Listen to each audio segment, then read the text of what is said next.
Hello बच्चों, तो चलिए इस प्रश्न को पढ़ते हैं। यदि a1, a2, a3, dot dot dot, a20, 13 तथा 67 के बीच समांतर माध्य है, तब a1 गुणा a2 गुणा a3 गुणा डॉट डॉट डॉट a20 का महत्तम मान है। तो यहाँ पर देखो, हमें चारों विकल्पों में से सही विकल्प का चयन करना है। ठीक है, तो प्रश्न में आगे बढ़ने से पहले इस प्रश्न से संबंधित जो मुख्य उदाहरण है उसकी हम चर्चा कर लेते हैं। तो देखो, हम यहाँ पर समांतर माध्य, गुणोत्तर माध्य, असमीका जानते हैं कि समांतर माध्य का जो मान ना किन्हीं भी संख्याओं के लिए वो सदैव बड़ा या बराबर होता है किसके, गुणोत्तर माध्य के। ये हम जानते हैं। ठीक है, तो अब देखो हमारे पास क्या है, 13 और 67 के बीच, मतलब 67 के बीच ये क्या है, ये हमारे पास समांतर माध्य हैं सारे।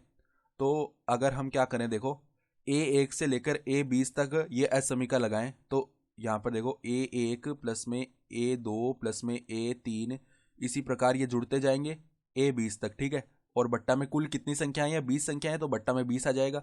तो ये तो क्या हो गया, a1 से लेकर a20 की जो संख्या है उनका समांतर माध्य। ठीक है, ये किससे बड़ा या बराबर होगा, इनके गुणोत्तर माध्य कैसे निकालेंगे, सभी को गुणा कर देंगे, a1 गुणा a2 गुणा a3, इसी प्रकार ये गुणा होते होते a20 तक आ जाएंगे। और यहाँ पर घात कितनी लगेगी, 1/20 लगेगी, क्योंकि 20 संख्या है ना।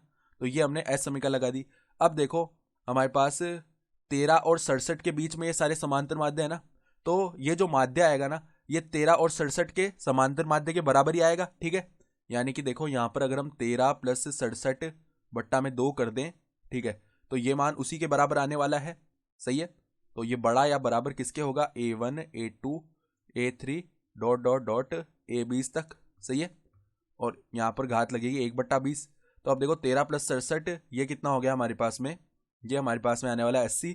80/2 40 होगा, तो 40 बड़ा या बराबर होगा a1 a2 a3, इसी प्रकार पद आगे बढ़ेंगे a20 तक, और इसकी घात है 1/20। ठीक है, तो अब दोनों तरफ हम घात 20 ले लेंगे। ठीक है, तो जो दाएं पक्ष में घात 1/20 है वो घात 1 बन जाएगी, यानी कि हमें यहाँ से मिल जाएगा, देखो 40 की घात 20 बन जाएगी, और ये बड़ा या बराबर होगा किसके, a1 a2 a3, और इसी प्रकार पद आगे बढ़ेंगे a20 तक।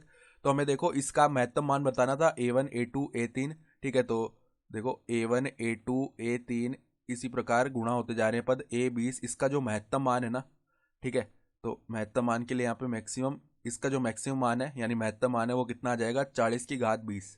ठीक है, तो अगर हम विकल्प देखें ना, तो विकल्प जो बी है हमारा सही विकल्प आ रहा है। तो आशा करता हूँ कि आपको ये प्रश्न समझ में आया होगा। धन्यवाद।